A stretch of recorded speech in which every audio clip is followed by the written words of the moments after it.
Hello welcome to me and Mili. അപ്പൊ നമ്മൾ ഇന്ന് ഇവിടെ ഡിസ്കസ് ചെയ്യാൻ പോകുന്നത് നമ്മുടെ വീട്ടിലെ പൂച്ചകള് നമ്മൾ വളരെയധികം സ്നേഹിച്ച് വളരെയധികം അവരെ പരിപാലിച്ച് ഒരു ഘട്ടെത്തുമ്പോൾ അവര് ഒന്ന് പിന്തിരിഞ്ഞ് നോക്കുക പോലും ചെയ്യാതെ നമ്മുടെ വീട്ടിൽ നിന്നും ഇറങ്ങേണ്ടി വരുന്ന അവസ്ഥകൾ നമ്മൾ കാണാറുണ്ട്. വളരെയധികം വേദനാജനകമായിട്ടുള്ള അവസ്ഥകളാണ്.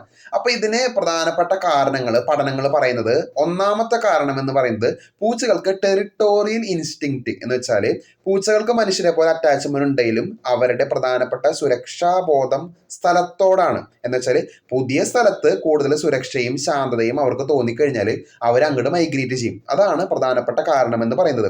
രണ്ടാമത്തെ കാരണം സ്ട്രെസ് അല്ലെങ്കിൽ പ്രകൃതിപരമായിട്ടുള്ള മാറ്റങ്ങൾ. ഇപ്പോൾ പുതിയ ആളുകൾ വീട്ടിലേക്ക് വരികയാണ്, അല്ലെങ്കിൽ അപ്പുറത്തെ വീട്ടിലെ ഒരു പുതിയ പെറ്റിനെ വാങ്ങുകയാണെങ്കിൽ, അല്ലെങ്കിൽ സ്വന്തം വീട്ടിൽ വേറൊരു പട്ടിയെ വാങ്ങുകയാണെങ്കിൽ പോലും, അല്ലെങ്കിൽ എന്താ പറയുക, ഒച്ചയുള്ള ശബ്ദങ്ങൾ, അതുപോലെ തന്നെ അവരുടെ റുട്ടീനിൽ വരുന്ന മാറ്റങ്ങൾ, അല്ലെങ്കിൽ വീട് വിട്ടു പോവുക, അല്ലെങ്കിൽ അവരുടെ വീട് വിട്ടിട്ട് വേറെ വാടക വീട്ടിലേക്ക് താമസിക്കുക.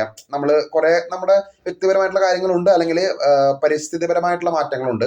ഇതൊക്കെ കാരണങ്ങൾ കൊണ്ട് പൂച്ചകൾ വീട് വിട്ടു പോകാനുള്ള ചാൻസ് കൂടുതലാണ്. അതുപോലെ തന്നെ അവർക്ക് എന്തെങ്കിലും ഒരു മനസ്സിൽ വല്ല ഡേഞ്ചേഴ്സ് തോന്നിയാലും അവര് ഈ മൂന്നാമത്തെ കാരണം, അവർക്ക് എന്തെങ്കിലും അപകടകരമായിട്ടുള്ള സാഹചര്യങ്ങൾ തോന്നുകയാണെങ്കിലും അവർ വീട് വിട്ടു പോകും. അവസാനത്തെയാണ് ഇൽനെസ് അല്ലെങ്കിൽ വീക്ക്നെസ് എന്ന് വെച്ചാൽ അവർ മരിക്കാൻ പോകുന്ന സമയത്ത് അവരുടെ ഓണറിനെ ഡിസ്ട്രസ് ചെയ്യാതിരിക്കാൻ വേണ്ടിയിട്ടും അവർ മൈഗ്രേറ്റ് ചെയ്യും. എന്ന് വെച്ചാൽ വേറെ സ്ഥലത്തേക്ക് പോയിട്ട് അവിടെ മരിക്കും.